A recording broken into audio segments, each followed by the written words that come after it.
আসসালামু আলাইকুম। আশা করছি আল্লাহর অশেষ রহমতে সবাই খুব ভালো আছেন। আলহামদুলিল্লাহ আমিও খুব ভালো আছি। এই মজার নাস্তাটা বানিয়েছে আমার ছোট বোন। এটা হচ্ছে এক বল, যেটা বানাতে সে ডিম ব্যবহার করেছে, সাথে আরও বেশ কিছু উপকরণ দিয়ে চমৎকার এই এক বলটা বানিয়েছিল। তো এটা কিন্তু আমি কখনো বানাইনি। বোনের হাতেই কিন্তু প্রথম খেয়েছি। আমি গত রমজানে চিকেন এক বল বানিয়েছিলাম, কিন্তু এক বল বানাইনি।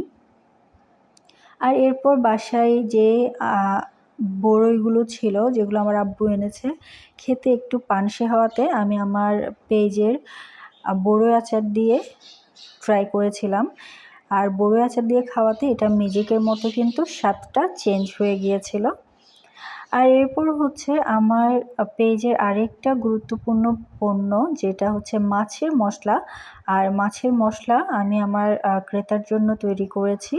মাছের মশলার সাথে এখানে কিন্তু চটপটি মশলাও তার অর্ডার করা মশলার মধ্যে ছিল।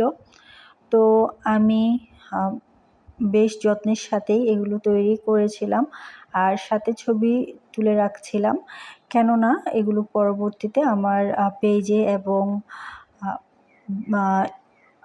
আর হচ্ছে ইউটিউবে দিতে হবে। তো মাছের মশলার সাথে কিন্তু চটপটি মশলা করেছি বেশ অনেকগুলো, যেগুলো কিছু হচ্ছে আমাদের শপে যাবে, তারা মাল্টি ব্র্যান্ড স্টোরে, এবং কিছু আপুর কাছে যাবে।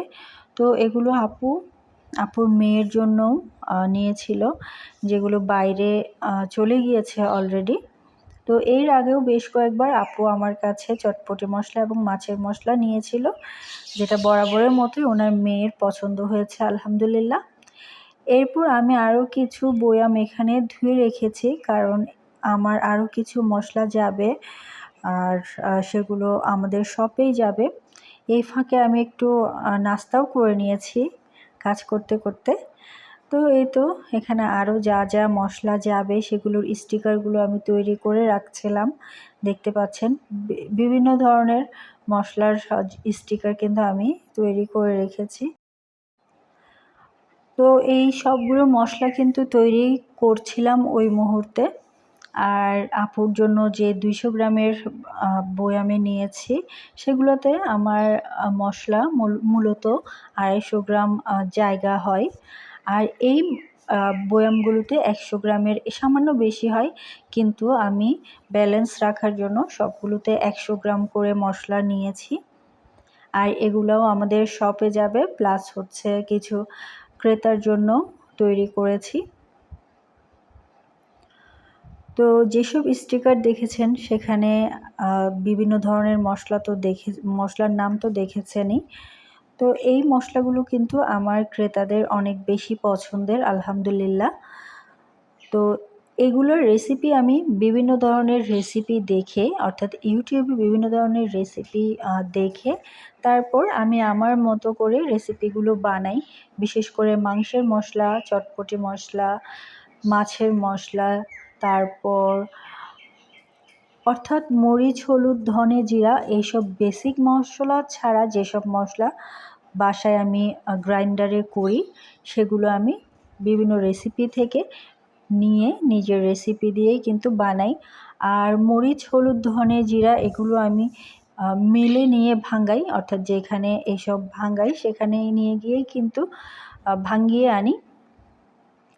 তো দুটো প্রসেসই কষ্টকর, যে মিলে নিয়ে ভাঙানোটাও কষ্টকর, আবার এই যে ছোটোখাটো যেসব বয়াম রেডি করি, অর্থাৎ 50 গ্রাম 100 গ্রাম বিশেষ করে দামি মশলাগুলো, তো সেগুলো আবার গ্রাইন্ডারে করতেও একটু মোটামুটি বেশ ভালোই ঝামেলা আছে। তো এই আচারগুলো আমি নিয়ে এসেছিলাম আমার চকরিয়া থেকে আসার সময়, তখন আমি বানিয়ে এনেছিলাম। এগুলো আমার শ্বশুরবাড়ির অর্থাৎ আমার শ্বশুরের বাগানের জলপাই, এগুলো দিয়েই আমি আচার বানিয়েছিলাম। তো এখান থেকেও কিন্তু মোটামুটি সেল করেছি আলহামদুলিল্লাহ। আর কিছু আমার আত্মীয়স্বজনদেরকে দিয়েছি, বিশেষ করে আমার বড় খালামণিকে দেওয়া হয়েছে।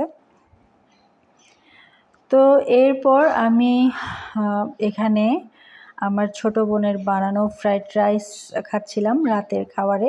তো ফ্রাইড রাইসটা মূলত আমি যেভাবে বানাই বাসি ভাতকে ও সেভাবেই বানিয়ে থাকে। এরই সাথে আমার আজকের ভিডিওটা এখানেই শেষ করছি। আল্লাহ হাফেজ।